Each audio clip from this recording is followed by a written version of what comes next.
Well, hello everyone, and welcome to our 2023 virtual gathering.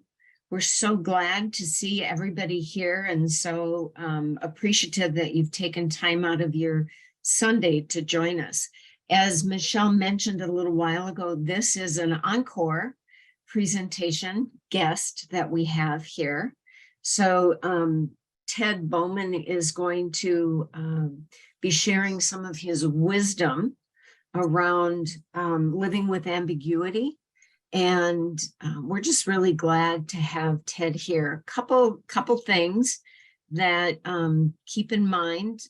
As you know, we are recording this. This is going to be available on the Rein and Sarcoma website. So you can always come back to seeing this at a later date if you so choose.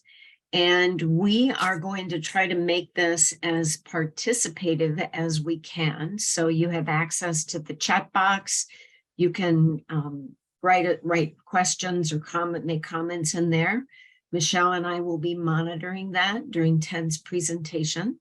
And we are also going to be, Ted will go into more detail, but we are going to be doing a couple of polls, and we're going to be doing a couple breakouts just to get you anticipating what you've got or what's coming ahead. And I think that I've covered everything that I was supposed to. And so now I'm going to introduce Ted Bowman and welcome him as our guest speaker today. Ted is an educator, a consultant, and an author. His areas of expertise are in change and transition with a specific focus on loss, grief, and resilience. For more than 40 years, Ted has been a guest speaker for many groups in Minnesota, the United States, and other countries. We've invited Ted to join us today to share his wisdom as it relates to living with ambiguity, losses, hopes, and future stories. So please join me in welcoming Ted Bowman as our Rein and Sarcoma virtual gathering guest speaker. Ted? Thank you, Lisa. Good afternoon, or good morning, or good day, whatever time zone you are in. Welcome. Glad you're here. It's an honor and a treat.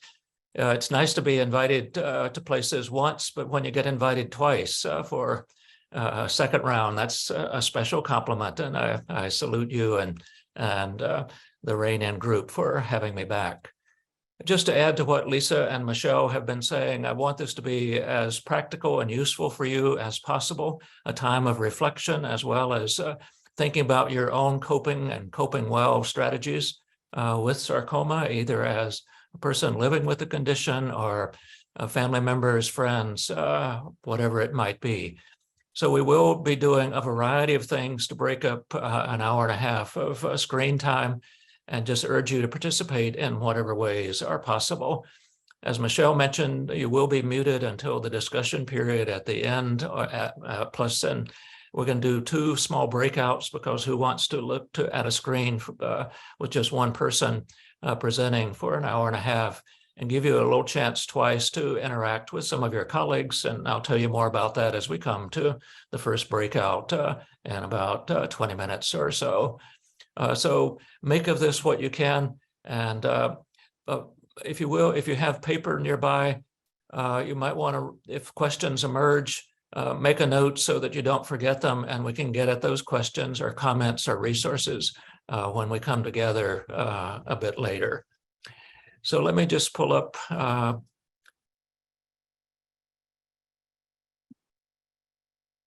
slides. Here we go.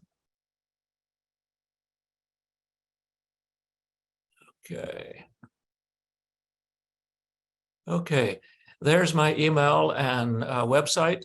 I've gone to more workshops than all of you put together, and most of the good questions happen about 2 hours after the session is over. And so if you want to be in touch with me, Lisa and Michelle know how to reach me, but just use my email or visit my website, and I'll be glad to continue conversations with you about this important subject. As we start, let's just acknowledge that communication, it's not easy. We've got this wonderful virtual platform here, but most of us would prefer to be in person. So let's take advantage of the technology that we have. But what I'm also trying to say to you, even at the start, is one size does not fit all. And one person's experience of sarcoma will be radically different from someone else's experience. Studies done even of twins of the same gender, and if they have a disruptive change in their lives, they can react quite differently to what has happened in their family. So let's be respectful of each other who may have different opinions, different questions, different ways of coping as we go through this afternoon. And now Michelle's going to put up a polling question because we don't have the ease of talking easily with one another. We'll do that a bit later, but just to find out a little bit about each other in terms of who's here today and how long you've been living with sarcoma. So if you'll use your mouse and check the boxes, what's your relationship to sarcoma? Are you a survivor? Are you currently receiving treatment? Are you a friend or family member? Are you someone who is here because of you're still grieving the death of someone? Would you check those boxes so we just begin to see, and the computer will tell us how many we have of each of these categories. So if you'll do that, it takes just a moment for it to activate and that we see the results. But we should in just a couple minutes if you'll participate with us.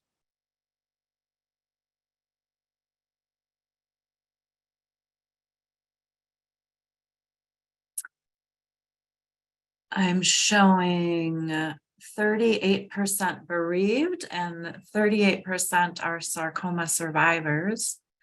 23% are friends and family, and 15% are currently receiving treatment. Okay. All right. Just say that one more time, just so we get a sense of who's in the room. Listen as Michelle is giving us the numbers. 38% are sarcoma survivors. 38% tied. 38% are bereaved friends or family. 23% today are friends or family of a survivor. And there are 15% on the call today that are currently receiving treatment. Okay. All right. So welcome to each of you. We've got different stories in the room just in terms of those numbers. Thank you, Michelle, for doing that.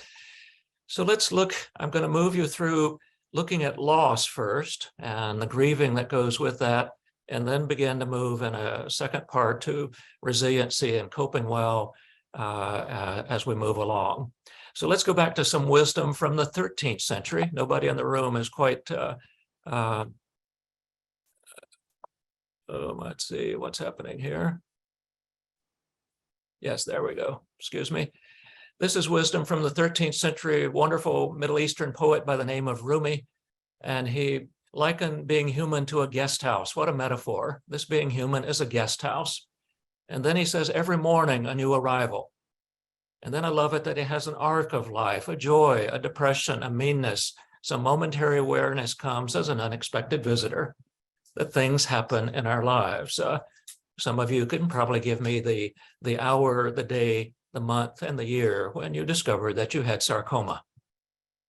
Others of you can give me the same kind of date lines around a move from your family home, or when you got married, or when you had your first child, or when someone died significantly in your life. Here in Minnesota, March 6, 2020 was one of those a new arrival days because it was the first confirmed case of COVID in Minnesota. Each of you in other states will have that date, and many of us have that imprinted because ever since March 6th and 2020, our lives have been turned upside down. But look at the next line of the poem. This is the part that's going to be controversial, but is essential for what we're getting at today. Welcome and entertain them all. What a line. Not welcome in the sense of spin or rose-colored glasses or get over this quickly and so on. Rather, what Rumi was saying, and what I want to say to you quite bluntly, is welcome even the tragic. Welcome even hard news. how do I begin to marshal my resources? How do I begin to ask for help? What do I know about my own coping capacities? And so how do I begin to embrace even sarcoma? Not that I want it, not that it was invited, but it showed up. And here it is. And so how do I begin to live with it? And so what I'm speaking about is that we experience losses, disruptive changes occur in our lives. As Rumi was saying, these things arrive. But look at this definition, because if you ask people generally to free associate on the words grief and loss, about 65% will say something about death and dying. But look at this definition at the top.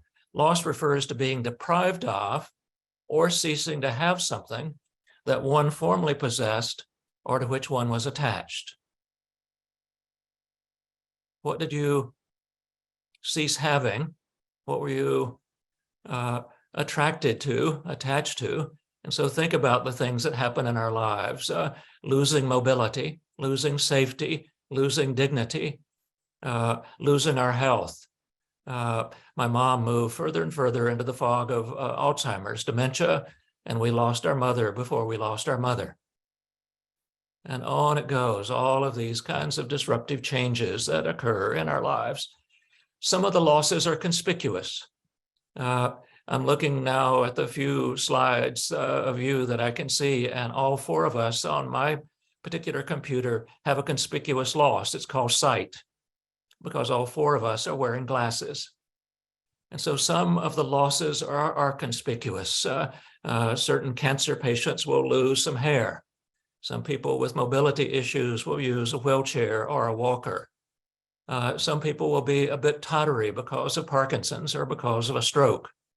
And so we don't see the car in the driveway of our neighbor because there was a death or because they're traveling to the south for the winter.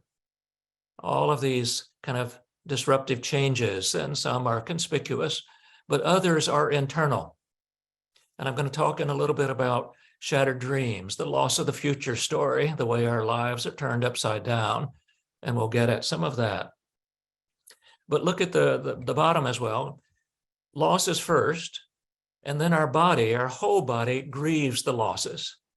And that's confusing because it can be emotional, the sadness, the tears, the rage, the anger, but it also can be cognitive. We're confused, it's ambiguous. We need more information. What does ADHD mean? Do we have the best insurance? And think about what happened during the pandemic. How do you do a funeral in the midst of a pandemic? So we have informational questions and want to confer with others. It can be a spiritual response to loss. What kind of world? What kind of God? Does this make sense? Is it fair? It's what some people call meaning making. One cancer patient years ago addressed the spiritual issue this way. He said, why should it be someone else? Why not me? Why not me? I have good insurance. Why should it always be the other guy? And so he began, like the Rumi poem, to embrace, I don't like this, it sucks, but I'm living with it, and so began to make meaning with it. And then it's a visceral response to loss, also a physical response to loss. Why am I so tired? And that may not be just because of the cancer, but because your body is grieving the change of routine, the change of the way that things occur, and your body is now out of whack in terms of its usual kinds of routines. So this one, the next slide, is also important because what we are aware of is that sarcoma is a family condition. The expectation that a family can live with a chronic condition and not be touched by it is as unrealistic as expecting to be able to walk through water without getting wet. I mentioned my mom a moment ago. In the first year or so, when mom began to lose some organizational skills, began to not be quite the cheerleader that she had been, began to lose some of her ability to cook slowly over a year and a half or so, we thought she was the one with Alzheimer's, my two brothers and I. It took us about a year or 18 months to realize we all had Alzheimer's, in the sense that we all were living with it. The most common place that that's been talked about in our culture is that if one member of a family has an addiction, everybody is affected by that addiction. And so these are family conditions. So also the expectation that we can leave stresses in our personal, school, work lives, children, grandchildren, our peers, and not bring them to other parts is also unrealistic. So people are dealing with multiple stressors, multiple joys at the same time. And then part of the reason we're emphasizing this is the way we deal with distress and loss shapes our capacity to be present with life more than anything else. So here's my first even response, and it comes from Bob Vaninga, now a retired professor at the School of Public Health at the University of Minnesota. How do people survive adversity? And he wrote this in his Book of Hope a number of years ago. Almost without exception, those who survive a tragedy, get through a rough patch in their lives, deal with adversity, give credit at least to one person who stood by them, supported them, and gave them a sense of hope. That's the reason we're meeting together in a group. That's the reason we had the in-person gathering a few weeks ago. We do better when we've got people in our corner.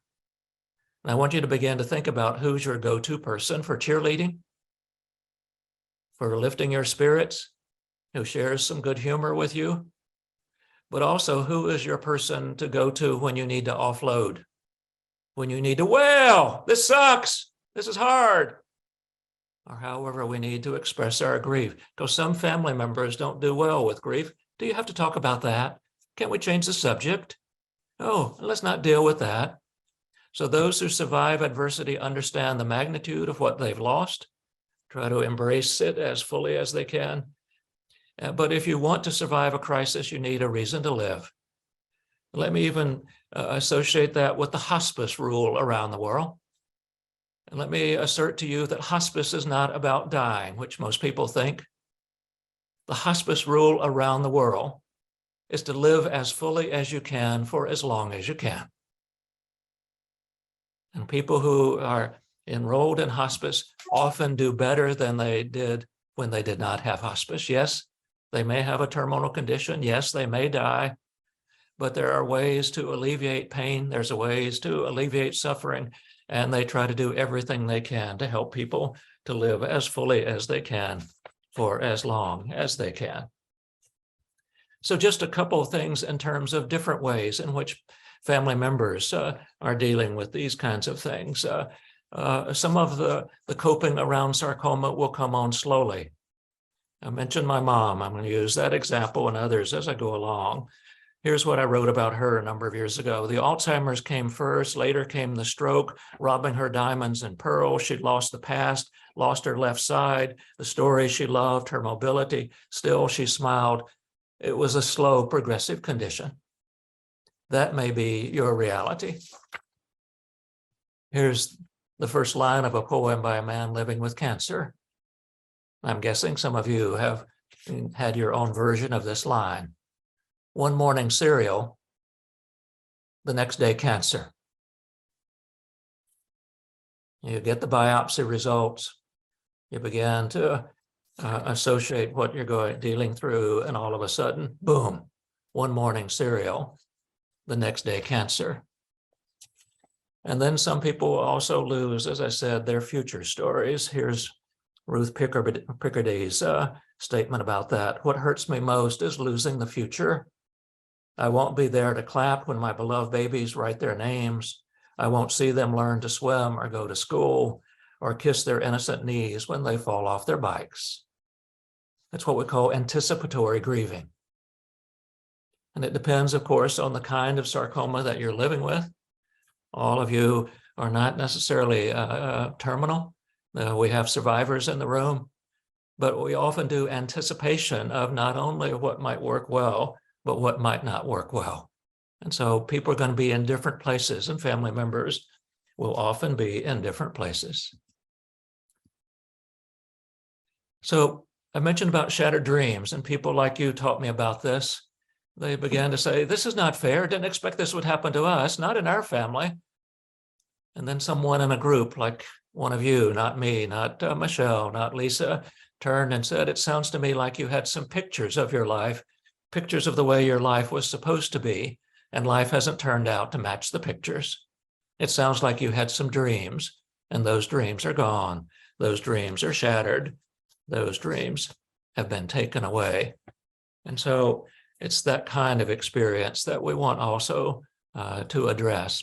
Here are some examples of shattered dreams and serious medical conditions: the dream of health, the dream of continuity, the dream of caring for others rather than being a care receiver, the dream of the future plans, the dream of time for self to have autonomy or control. I hope a lot of you are still quite independent, but some people, depending on the cancer or the exacerbation, can be more in need of others providing some services, some things for them. The dream of competence. Thought I could handle anything, but I'm having trouble with this one. The dream that the couple family relationship could withstand any stress or challenge, the normal life. And even then, there's again the fairness. So all of these could be potentially shattered dreams that happen for us. Here's the way that Jane Kenyon put these kinds of anticipations. She has this wonderful poem that goes longer than what I've put here on the slide. I got out of bed on 2 strong legs. It might have been otherwise. Ate cereal, sweet milk, right flawless peach. It might have been otherwise. And then she goes through a typical day, walking the dog, doing some things in the middle of the day. And then the poem ends with this last stanza.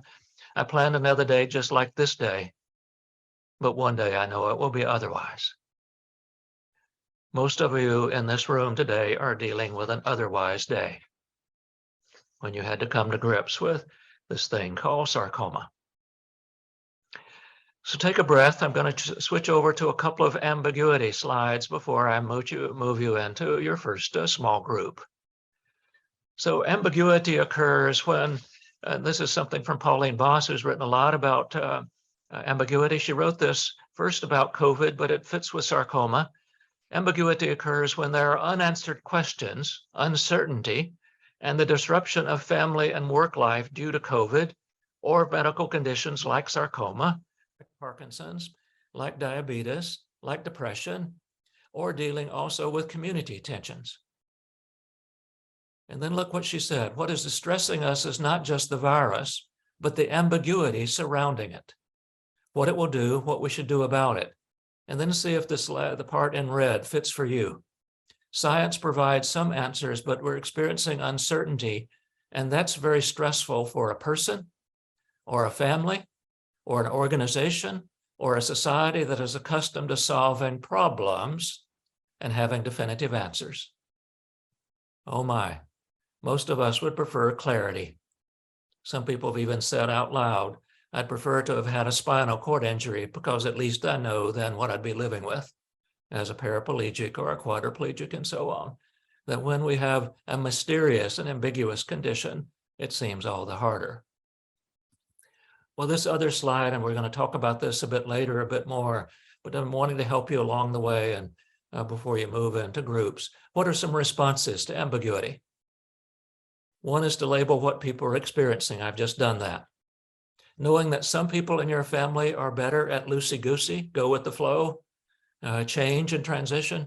Other people need an agenda, a plan. They're the problem solver. They want to get at it. And know that you may bump into one another because not either of you is necessarily right or wrong. You just do it differently. Provide a structure and setting for contact. If you are right now at a particular uncertain or ambiguous moment with your sarcoma, try to have some anchors of stability as a counterpoint to that in uncertainty and ambiguity. Try to eat 3 good meals a day. Try to maintain some sleep patterns. Try to do body care at some kind of regular schedule. A woman in a caregiver group that I did knew that if she didn't go swimming at least once a week, her man was not going to do very well because she was going to be a nag. She was going to be, much more on edge. She just needed to get that swimming in every week. Provide information. I'm trying to do that. Help to increase our tolerance for ambiguity. Be flexible, the F word. Adapt routines, minimize helplessness. How do we begin to deal with these things? There's the serenity prayer, the second one from the bottom. What can be changed, what cannot, and how do I embrace the changes? And then Pauline Boss says that we need to move from either or choices, black or white, this or that, to both and choices. Can we put some of the possibilities together, let them intersect so that we can have both some joy and some grief? We're going to talk about that in terms of a dual process model a little bit later. Okay, let's go back to some slides, and I'm going to begin to move toward responding to this. So let me move back to screen share. Okay, we were looking at ambiguity and how to respond to ambiguity. Here's a couple of stories, and I want to think that they might prompt, as both Diane and Tessa were saying, about some of your ways of responding. This is from Joel Haveman's book about a life shaken, my encounter with Parkinson's disease in this case.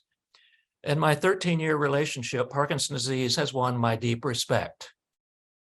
And then here's the part that overlaps for a lot of you with sarcoma.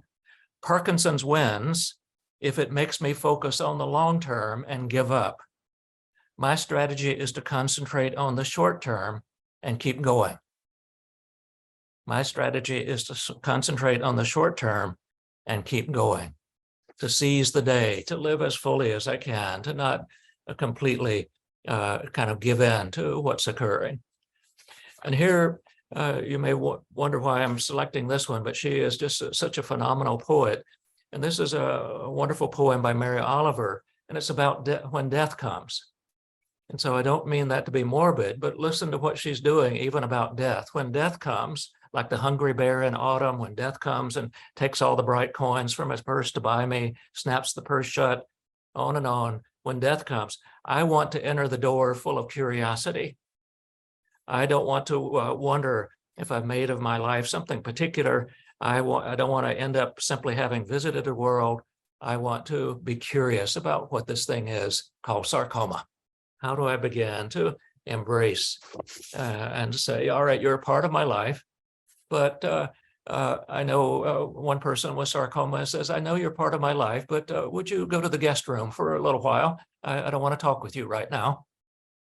And so they began to begoo some of those ways of setting some boundaries around these.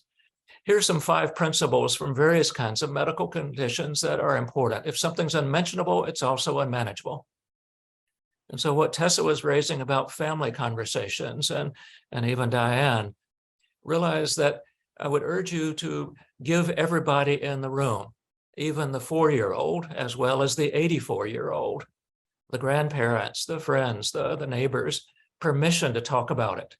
Because if there is a no-talk rule, what we know about children in particular is that they will often allow their imagination to take them to an even worse place than if you had given them the facts. And so how do we begin to talk with people developmentally, knowing that some people will be problem solvers, some others will be, let's see, backing up. Oh, there we go, I'm sorry. That some people will be problem solvers, some people will be emotive, but giving permission for it to be talked about so that we don't have to dodge around it. If some people in your circle of family or friends, our friends or our fellow employees, employers, workmates, they may need to be introduced to sarcoma so that they don't take it to a strange place, an imaginary place. Let me tell you about what I'm living with so that you don't overreact or underreact to my being here as your fellow worker. Look at the next one. Not everything that is faced can be changed, but nothing can be changed until it is faced. There's the Rumi poem again. And within families, understanding is often much more important than agreement. We may even agree to disagree, to do this today, something else tomorrow. There's the dual process of having multiple options. The direction in which you look will determine what you see. Are we always looking at the troubles, the worst scenario, the catastrophizing? Or can we dare look outside and enjoy a sunny day, even here in Minnesota, where it's only about 25 or 30 degrees? I happen to live in a senior co-op, and we were told during the pandemic that elders in particular were ones who were susceptible to COVID, and that we needed to take care of ourselves. And we were having that conversation just as the first winter was coming to Minnesota. And we said, oh my gosh, we're supposed to get outside. We're supposed to exercise, do body care in Minnesota. And some wise one in our group spoke up and said, it's not how cold it is in Minnesota. It's the quality of the parka. It's the quality of the coat. You still need to get outside. You still need to do your exercise. You still need to be in Mother Nature. And so it's that kind of thing. The direction in which you look will determine what you see. Can you see creativity? Can you see possibilities? And how things are handled in the family are often as or more important than what happens. Did everybody feel included? Does everybody feel as if they were involved in some ways? Do some things rise up even in the midst of tragedy? This is John Diamond's story, living with his own cancer. He turns to his wife one night as they're going to bed. He said, I didn't realize that I was, but I've been thinking about you and the children. It's a strange time, isn't it? And she says, how so strange? Oh, you know, strange that and I've never felt more love for you than I have in the past year, that I've never appreciated you as much, nor the children, in a way that I feel guilty that it has taken this cancer to do that. It's strange, isn't it? And then he reflects on what the conversation you just had. For the first time, I found myself talking like this, resenting that it had taken cancer to teach me the basics. It had taken cancer to teach me the basics, that these things can happen. Remember the Rumi poem, things happen. How do I welcome it? And so if I have anything to say, let me even be personal about this. My wife of 41 years died suddenly of cardiac arrest in July 2020. Cardiac arrest, no history of heart disease, no precursors of a heart attack coming on. 1 minute she was there and 2 minutes later she was gone. The wake-up call about that is if I have anything to say to my children or grandchildren, to be blunt, I better damn well say it. And so sometimes even these kind of tragic situations can be a wake-up call for us to begin to put our priorities in a better place. So here's the scheme in terms of responding to losses. Oops, this is going back and forth. I'm resting on my mouse, I'm sorry. Oops, it's jumping around with me sometimes. Oops, sorry about this. To name the losses, that's if it's unmentionable, it's unmanageable. To grieve the losses in different ways, to allow the family not to have to do it the same way, but to do it differently. A quick example, I was asked often in the work I do as American Thanksgiving was coming of Ted, how do we have a family conversation at American Thanksgiving, given that our family is so divided politically, so divided about mask wearing, so divided about COVID. And it was as if they were wanting a one-size-fits-all model. Here's what I suggested for people around American Thanksgiving, our holidays. I said, let those who want to talk about it, want to grieve grandma's death, want to talk about the divorce, want to deal with the change of the house, whatever it might have been, the loss, let those come at 2 o'clock, light a candle, share some stories, support one another, and tell the other family members to come at 5 o'clock, and we'll begin to set the table and we'll have Thanksgiving. That's both and, allowing both sides to have a win. I don't want to talk about that stuff at Thanksgiving. I do want to talk about that stuff right now. It's not that it has to be either or, but to find ways in which you can do it in differential ways. So put the loss in perspective, reinforce and build support connections. That's the Bob Vaninga slide earlier. Those who get through a tragedy point at least to one person who stood by them, supported them, gave them a sense of hope. Set limits, say no to some things so you can say yes to others. What are the priorities now? And then to begin, and I want us to talk about this in the discussion in just a bit, begin to develop your own healing plan. Like the caregiver who had to go swimming every week. Are there things that you need to do for your own well-being, whether you're a family member, whether you're a person living with sarcoma? What's part of your healing plan? How do you begin? And we're going to talk more about this, to find joy and promote hope. I'm going to give you a model in just a moment. And do you need to have some rituals for grieving and healing? If you, again, it is based on the kind of cancer that you have, but if you begin to have to change things in your household to accommodate for some of the adjustments that someone can't go upstairs as easily. And so a hospital bed or another bed is now on the first level, or there has to be a ramp, or whatever it might be, to realize, do you need to have some rituals and say goodbye to the room the way it was and hello to the room the way it becomes? How do we begin to adjust? How do we begin to have different diets? I worked with a woman who had severe rheumatoid arthritis, and she realized after talking with a nutritionist and her medical provider that she needed to change her diet because some food groups were better for arthritis than were others. And so she developed a ritual to say goodbye to certain kinds of patterns and so on. So those are some of the kinds of things we might do. So part of the attitude is be grateful for what has been, be loose with what is, be generous with what will be. And then as you begin to think about what you can do, what others can do, this wisdom from Edward Hale from the 1800s, I'm only one, but still I am one. I cannot do everything, but I can do something. But because I cannot do everything, I will not refuse to do the something that I can do. Let me give you an example of that last one from Edward Hale.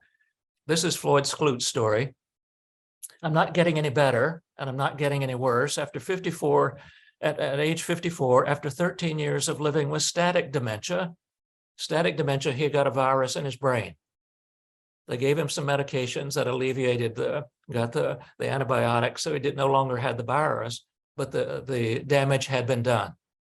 So he doesn't have progressive dementia, but has static dementia. But listen to how he began to adjust in terms of what he had. This is resiliency. Since I cannot presume that I will remember anything, I must live fully in the present. Since I cannot presume that I will understand all things, I must feel and experience my life in the moment and not always press to formulate ideas about it. Since I cannot escape my body and the limits that it imposed on me, I must learn to be at home in it. Since I can do so little, it is good to be in a place where there is little to do. He moved from the city to the countryside so he would have fewer distractions. That's someone beginning to change their story, beginning to move in a different way. So what I'm talking about is throughout our lives, we story and restory until a disruptive change comes along and involves grieving the old story before creating the next, not necessarily new story. Here's an example from childhood that some of you might relate to. It's from Judith Viorst. My mom says I'm her sugar plum. My mom says I'm her lamb. My mom says I'm completely perfect just the way I am. My mom says I'm a wonderful, terrific little guy. My mom just had another baby. Why? If you were the firstborn, you were the king or the queen, everybody doting on you, and then something begins to show up in mother's belly or arise by some strange word called adoption or foster care, there's a disruptive change. You now have to share your space. You have to share your room. You have to share the love and affection of your parents. We even had a little boy knock on our front door a few years ago. I opened the door and say, "Hey, David, how you doing?" He was 8 years of age. He said, "Would you like a baby?" I thought he was talking about a cat or a dog or a gerbil or something. He said, "My mom's pregnant. We don't need another one." He was grieving the change of his story. So we listen for major components and themes and values of the old story. So parents have to say, "You will always be our firstborn. Oh, there'll be no one else like you. You're special." Think of the things you can teach your younger brothers or sisters. And so we begin to help people to grieve the losses, but also help them to begin to move to the next story. As one person put it, you can't start a new chapter in your life if you're still rereading the old chapter. So how do you begin to inform people in your life and others that you have this condition? So look at this. We're coming to the end of slides in just a few minutes so that we're going to have time for discussion. This is a model of grief and loss that now is available around the world and seems to fit with all ages, children, adolescents, adults, elders, and it's a dual process model. There should be arrows going back and forth between these two circles. And it comes from Strobe and Schut, some colleagues in the Netherlands, that we need times and places there on the left, which I've highlighted today, to deal with losses and stress. So it's the work, it's the intrusion of grief, it's the choices, it's autonomy, it's the ambiguity, all of the stuff that we are talking about. We need times, places, venues, people with which to talk about that at times. But we also need times, places, venues, and people for restoration, for respite, for resiliency promotion, attending to life changes, doing new things, to simply be distracted. I don't want to hear about that today. Sarcoma, go to your place, go to your room. We'll talk later. New roles, new identities, because now you have the sarcoma, you may have a new role of being a patient to your family, that they are aware that you have some things that are a bit different for you. And how do you begin to work with those differences? So it's not either or, but it's both and. Loss and stress and restoration, resiliency, and coping well. So how do we do that? Here's some wisdom from Nell Noddings, a wonderful educator. She says, it does not seem to be the case that joy and grief can occur simultaneously, but they can occur alternately within nanoseconds of one another. That is, the pervasive emotion may be grief or distress, and yet joy can slip in momentarily. So it may happen that even in the deepest grief filled with guilt and sorrow, regret, despair, I can still see and feel joy there in the moment, trembling at my fingertips. Grief is there, not there lessened. In fact, it becomes intensified because I know how to balance, to oscillate between times for joy, times for respite, times for healing, and also times to embrace and say, okay, let's review the budget again. Let's see how this is going to affect our diet. How is this going to affect our daily living? Are there some things we want to say to one another now that we didn't say earlier? Is there unfinished business that needs addressing? So we begin to have the ability to, if you will, to move back and forth between the two circles. You've heard lots of words and you've seen the slides, but look at these two images. The top row of jars there is a kind of typical one. See the stones in the jar? And that first one there is at the time of onset. It's the time of getting the assessment, the diagnosis, and it becomes the dominant. The stone is the dominant narrative. But lots of us over time, even if we have a short time, begin to live with it. And it is not as dominant, it's still there, but it doesn't have to be the dominant narrative. A father was feeding his son by a feeding tube shortly after birth. And one of his male friends says, how the heck do you do that? He said, well, if I thought about it, I probably wouldn't be able to do it. It's simply the way I feed my child. It had become routine of living with sarcoma, living in that case with whatever the child had. But look at the bottom row of jars. What if that's year 1 or year 2, or you can put months or dates on that? Look at the stones in the jar. They're still there. They don't get smaller. They might even grow a bit, but look what happened to the jars. It's the ability to grow life, experience joy and fullness, the hospice rule again, to live as fully as we can for as long as we can, to grow life even around sarcoma. There's more to me than living with sarcoma. There's more to me than living with my wife's death in July 2020. There's more to me than living with my mom's Alzheimer's a number of years ago. My life is fuller than that, and I want to grow life around myself. And so hope is real. Hope is something that we can taste and experience. It's ways that we begin to build hope into our lives. So take another deep breath. I'm simply going to point this out. If you're interested in reading some of the things I've written about loss of dreams, the shattering of dreams, and finding hope when dreams have shattered. And my most recent book is about ambiguous moments in my life of dealing with getting more comfortable with ambiguity. There's my website. Also, the people at Rein Sarcoma here in Minnesota know how to access these, and we can talk about getting copies to you. So just letting you know about that. So I'm going to move away from screen sharing. If you will, we're getting to the place where we're going to talk with one another. So if you're willing to put your audio on so we can see each other, I think I'm going to reverse things, Michelle, just a bit, to give people a chance just to talk with one another and with me before we talk about the take home and do the last little breakout group. But let's see, what questions do you have? You've been listening to me. You've been sitting through all of this. If you'll put on gallery view so that you can see your mates, your neighbors here. Are there resources that I have not named that you think might be useful to others who are attending today? Are there questions that some of you raised earlier, that Tessa raised, that Diane raised? Are there questions?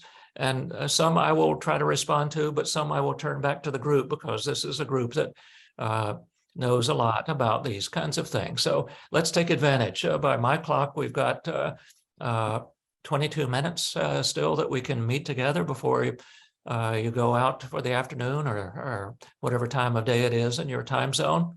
So who wants to go first and raise a question or make a comment?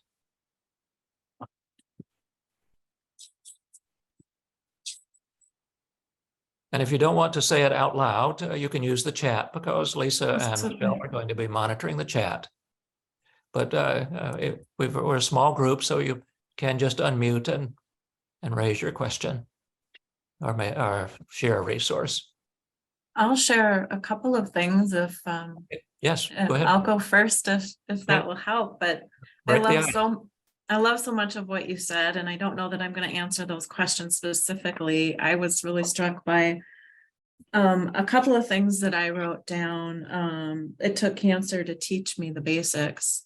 And that is something I couldn't see at the beginning of this. It was kind of what's happening to me. And then, it did flip and it's like, how is this happening for me or what can I learn? And that took a while in my grieving process. Another thing that I loved is talking about ritual. And I talk about that a lot as an end of life doula, but I love how you talked about you're changing the room. You're having to put in a hospital bed now and grieving the loss of what that room was and welcoming in that new thing, having a ritual for that. I talk about ritual a lot, and it doesn't have to be, I feel like even when I talk with other people about ritual, it feels like a big, hard thing to do. But even that recognition and that thank you for what you have been, and thank you for how you're going to hold me now, that can be enough to really take some of the anxiety of what's going on, just being present in that moment. I really think that was a beautiful thing.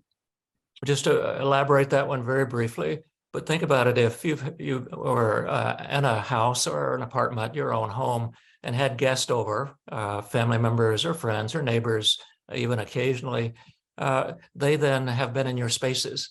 So you may even want to invite some of them before you bring in the hospital bed. Yeah. Have them walk from room to room, sharing stories about the place and their memories of the way it was then bring in the hospital bed, then invite them over again so that they get introduced to the new space, but know that they still are welcome.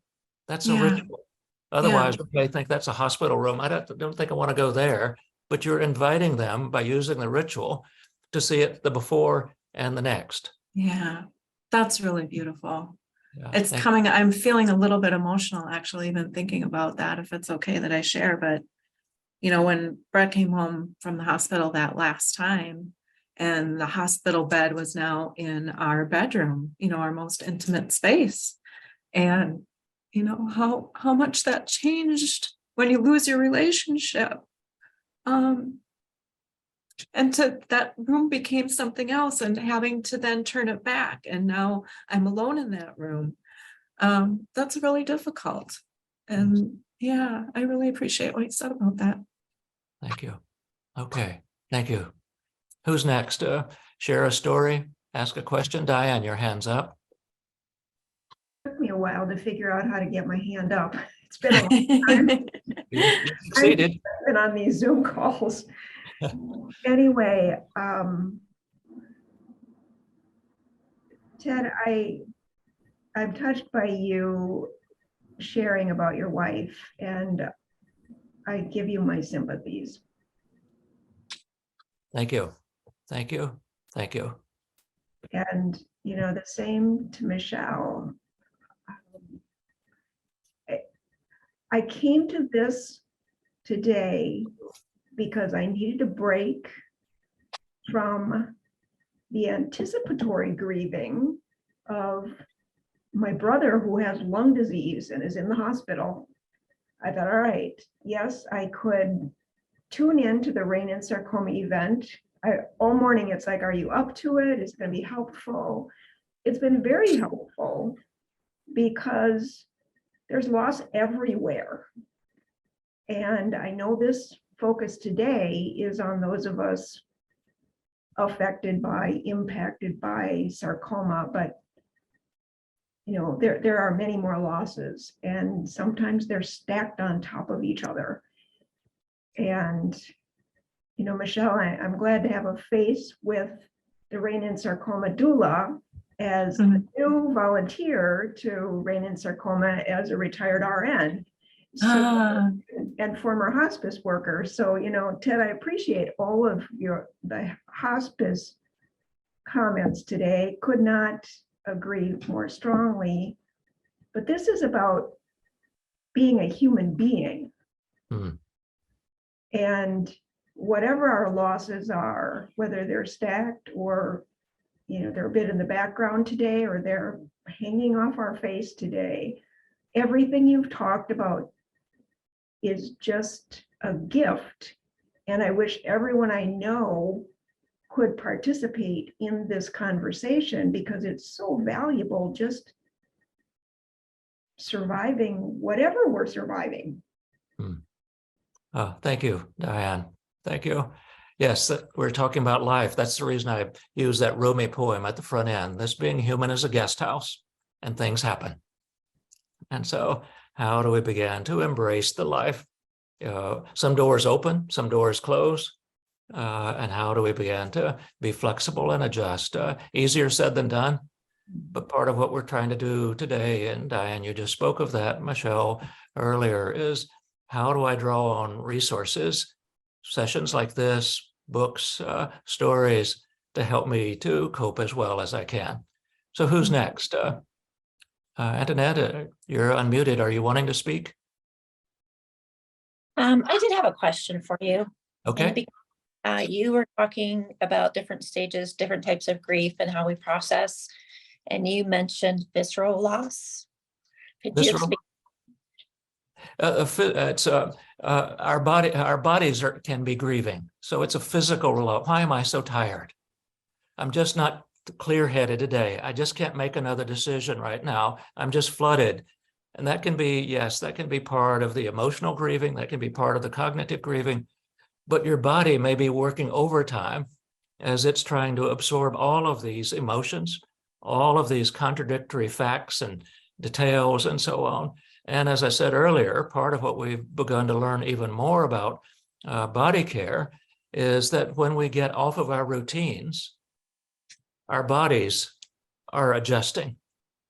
And so if, because of the sarcoma, the things that we've been doing for, let's call it a stretch of time, it may be all your life, but let's call it just the last couple of years, and then you may have to adjust because of the sarcoma, your body parts are going to be adjusting too because of energy, because of mobility, because of the food, because of the sleep or lack of sleep.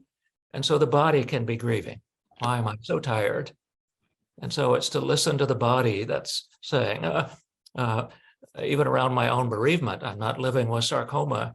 At times I would get out of bed in the morning, have my cup of coffee, begin to start the day, but it was just feeling like there was a heavy load.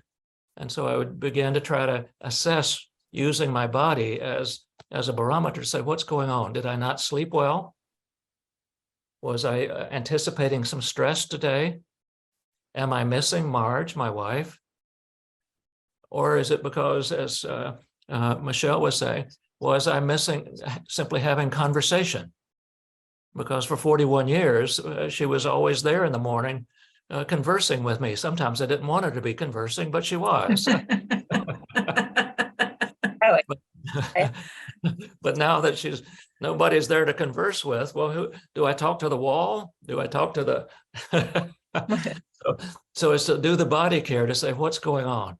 and to try to assess, is this part of grieving? Is it that I didn't sleep well? What might it be? That's the visceral part of the grieving. Sometimes it was visceral, sometimes it was specifically grieving. So it's trying to use that to do as much assessment as we can. And it's also important that we also have studies now that tell us that any of us living with a medical or mental health condition, if we can continue to do some body care, it seems to aid us in living with whatever the medical or mental health condition is. Yeah. Thank you. I just noticed that specifically for myself with different family members. Most recently, we lost our niece in December. A direct response in my grief mechanism is just not to be able to sleep. So I've recognized that I cannot do that, which in turn, as you all know, affects the rest of your day, your emotional well-being, how you relate to other people. So do you have any specific resources that you can offer for that to aid in? Well, I'll turn it to the group in just a moment, but let me put what you're asking and saying over against what Michelle was saying a moment ago. You may want to consider some kind of ritual toward the end of the day so that you put your grieving over on the shelf, honor it, light a candle, say some words, whatever is your practice. I don't want to put words in your mouth. We each have our own spiritual practices, but in effect, to try to put the grief over on the shelf and say, I want you to stay there. We will talk some more tomorrow, but it's time now for me to go to sleep. So that you do something that helps your body and your even mind and spirit let go of that, so that that doesn't have to be the dominant narrative all the night. You're not saying go away. You're not in denial. It's the same for some of us who are workers, that the last thing that you mentioned that Michelle is a doula. You've heard that I'm a grief and family educator. The last thing you would want today would be to bring a lot of my sorrows and troubles and dump them on you this afternoon. So a lot of us as workers have learned how to put our stuff over on the shelf temporarily while we go to the factory line, while we go to the nurse's station, while we do our work as a therapist or a counselor or a salesman, knowing that those troubles need attention, but not now, not here, not in this space. So I would just urge you to consider a ritual to help you to hopefully get more sleep. Let me ask the group, have any of you found your own variation of how to sleep a little better in the midst of some of your loss or grief that you would suggest for Antoinette?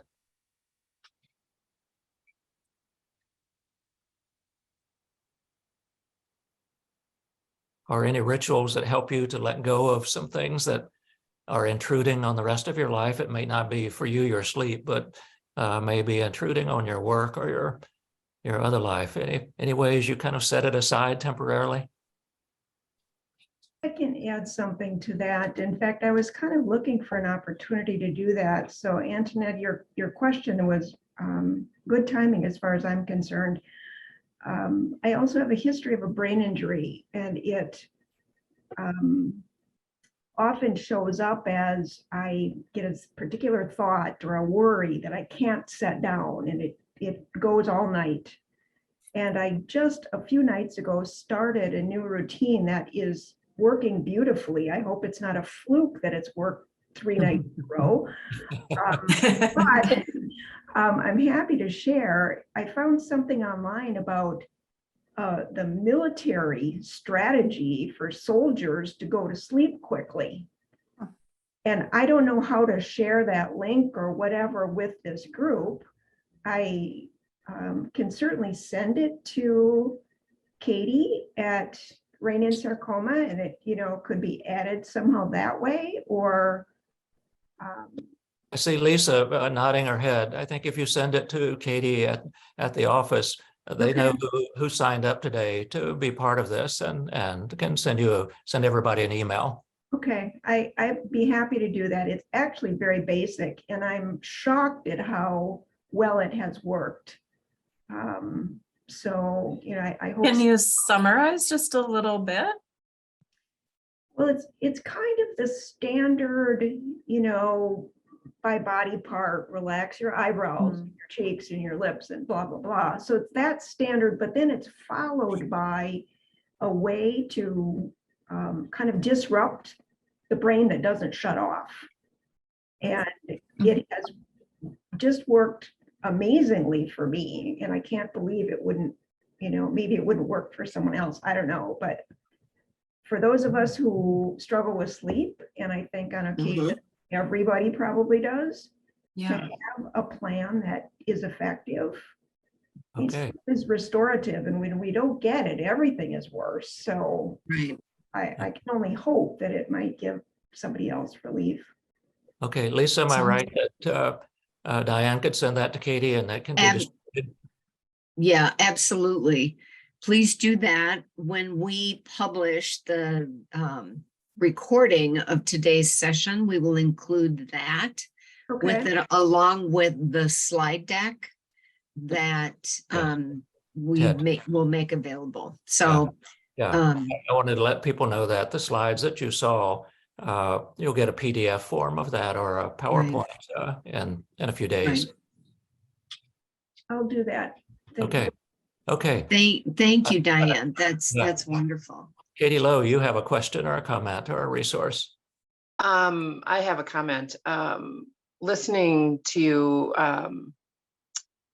I'm astounded that I haven't put this together before, that I'm retired a couple of years ago and I was a PA, and I've realized in the last 6 months how less of a responsibility I have and how much happier I am that I don't carry that PA responsibility. My kids are all grown up. My husband's getting retired.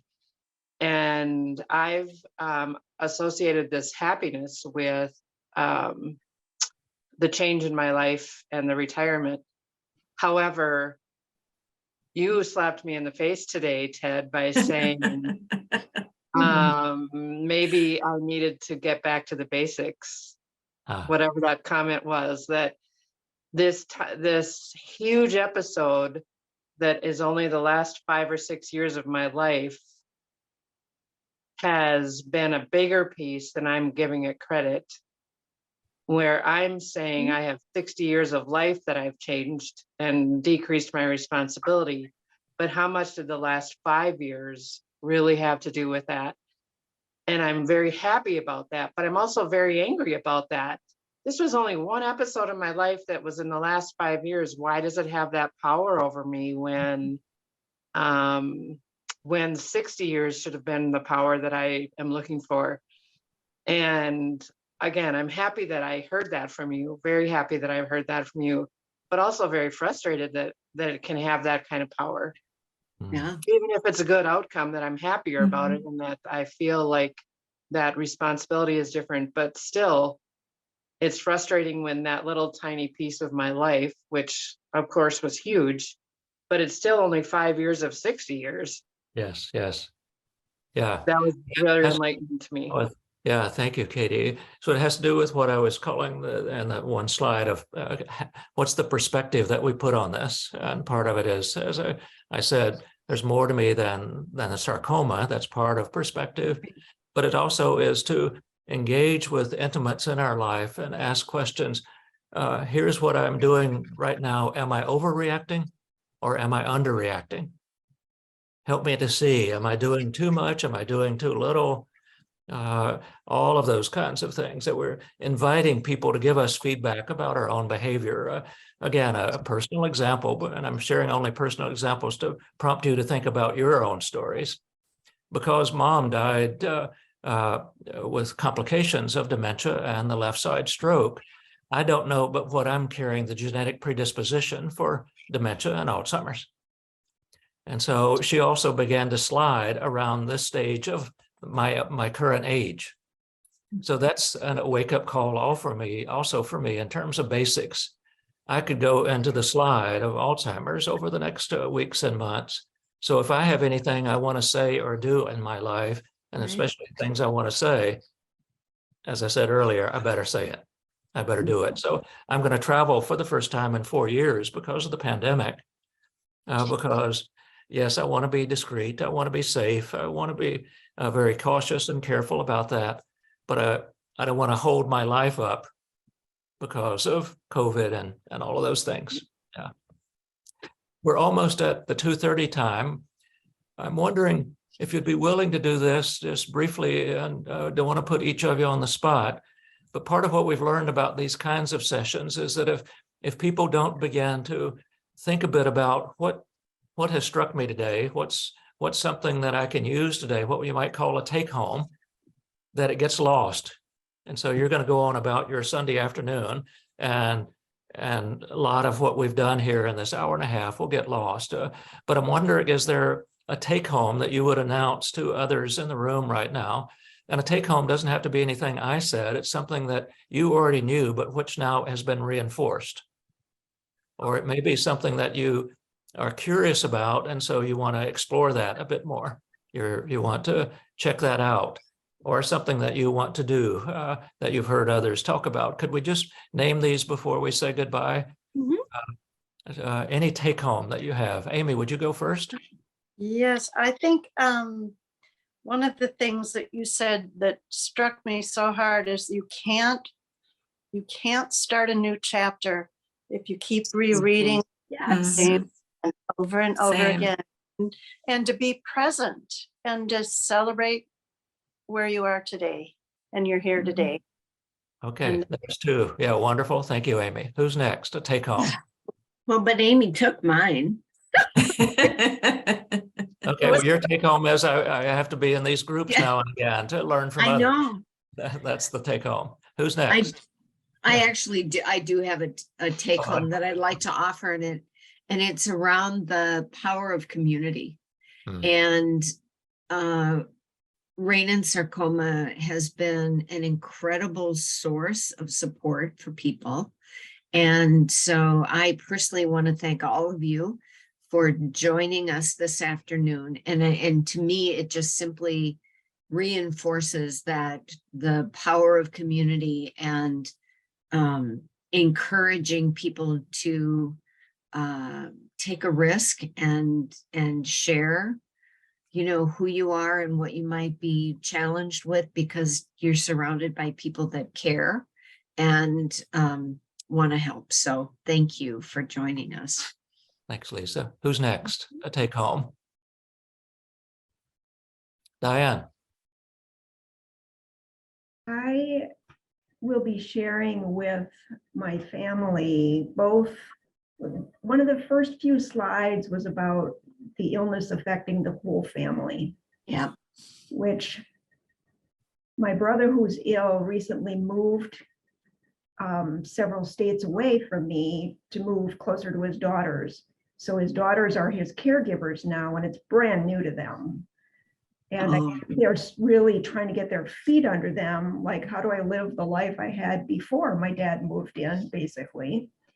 So, it gives some structure for me to share with them, thanks to these slides and Ted's words, that I hope will help them cope and maybe feel a little bit stronger in what's coming. Okay. Thank you, Diane. Good. Okay, who's next? I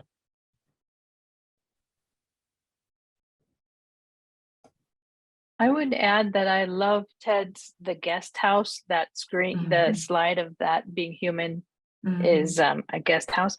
And I realized prior to my cancer diagnosis, my schedule of working, I wasn't really aware of my guest house, so to speak.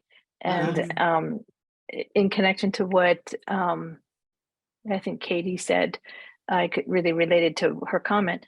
After the diagnosis and not working and being retired now, boy, did I revamp my guest house big time, literally, physically and spiritually, in every way.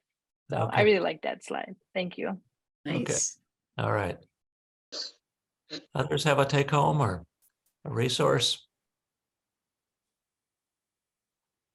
I just want to thank you because I think you bring your presentation and your engagement has brought together a whole set of issues which, in a way, although I'm familiar with them, I don't have I mean, in fact, many of the things we're practicing, you just bring a perspective to it that I think is incredibly useful for people who are going through this agonizing, life-changing experience that for which none of us are prepared, because we don't have the answers in advance until we're in it. And I think there are a lot of people who are facing these kinds of issues that benefit, and I personally have benefited from the way you've condensed and put it together, because I think it's a very simple and neat way of doing it. So thank you so much. And I certainly will share what you have done with, I know other people at this moment are going through, and will every single day start on this incredibly difficult battle with cancers that we all have. And Yes. other diseases, by the way, because I mean, the life battle, for the struggle for life itself. Right. So thank you. Thank you, Tessa. Katie Lowe? One of the things that you talked about with the visceral change, I wasn't very conscious of, is that subconscious cancer brain, where you aren't even aware that you're subconsciously thinking of it, and that it muddles through, and then I can't think of anything because subconsciously that's in the back of my head. That was new to me also. Right. Yeah. Thank you. Anyone else? We're over time just a bit, but I just wanted to give you a chance to say a takeaway if you will. I just want to say thank you. This, what I shared before was a complete surprise to me. So I'm always surprised. I'm 12 years out now, and emotion came up for me today about a part that was unresolved. And so thank you for doing that. And I'm going to honor that when we're done here and also release it. So, it's 12 years and I have a full, beautiful, happy life, and it still lives in me. And thank you. Thanks, Michelle. I have one last thing to say to the group. When Michelle did the poll earlier, she said that there were a few people on our call today that are currently undergoing sarcoma treatment. And some people may have dropped off the call, but if you are still here, could you please reach out to Katie and let her know that you are currently undergoing treatment? We have something that we would like to give you. So I just wanted to make that announcement. Okay. And for the 38% that are bereaved, also know that we have we're in about our 8th month of a grief support group, and all are welcome. It's called Making Space for Grief. And so it's just a place to come as you are, even though we've already started. There's no curriculum. Come as you are, bring everything you're feeling that day, whether it's joy or sadness. And we meet the 3rd Monday evening every month. And you can also reach out to Katie. And it's also on our website if you'd like to join. All are welcome. Thank you. Just remind everyone that it's not Katie Lowe, it's the Katie from your office. Yeah. Good point. But Katie yeah. Katie I don't Angleby. know what to do Oh, with this stuff. right. Katie Angleby. Thank you. Okay. Well, I think we should honor people's time. We've gone over a little bit of 2:30. You've been grand to be here. Thanks for the wisdom that you're sharing with one another. Thanks for many of the comments that you've made to me. I appreciate Thank you it. so much. Good wishes to you. Take care. See you sometime, maybe again. Bye-bye. Thank you so much. Bye. Thank you all you. so Thank you, much. everyone. Beautiful. Thank you, Ted. Thank you. Bye-bye. Well, thank you, Michelle. Yeah, thank you. Oof, I was sweating the technology a little bit. This rusty. Did it work? Go okay? I think you did just great.